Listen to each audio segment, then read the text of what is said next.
আমাৰ টাচ কৰিব পাৰে বা এটেক কৰিব পাৰে কেঞ্চাৰ টিমি বা এইটো ধৰণৰ বেমাৰবোৰ ডাঙৰ ডাঙৰ বেমাৰবোৰ এপেণ্ডিক্স গ'ল্ডব্লাডাৰ বা পাথৰ এইবোৰ বেমাৰ আমাৰ নিজৰ ভুলৰ কাৰণে হয় যে কাৰো ভুলৰ কাৰণে নহয় নিজৰ ভুলৰ কাৰণে আমাৰ বেমাৰ হয় গম পাইছেনে যে দিনক দিনে আমি মানুহবোৰ এলেহুৱা হৈ গৈ আছো দিনক দিনে আমাৰ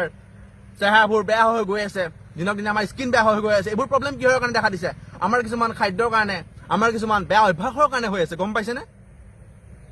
যে এতিয়া উদাহৰণ হিচাপে কৈছো চালনী মাছটো কিমান বিষাক্ত হয় যে মাছটো 1 মাহ 2 মাহ আগতে অন্ধ্ৰপ্ৰদেশত মাৰি থৈ দিব বৰফত দি থৈ দিব আৰু আমাৰ অসম পাওঁতে কিমান দিন লাগিব খুব বেছি 3-4 দিন লাগিব আৰু সেই মাছটো অসমত কিমান দিন হ'ব মিনিমাম 2-3 মাহ থৈ দিব ডাঙৰ বেপাৰী আকৌ সৰু বেপাৰী আনি থৈ দিব বেচিব কাটি বেচিব সেই কেতিয়াই মৰা মাছটো বৰফত থৈ দিয়ে আৰু আমি কাটি বাছি ধুই মেলি ধুনীয়াকৈ বনাই খাই দিওঁ মাহ মছলা এসোপা দি মুখৰ টেষ্ট লাগে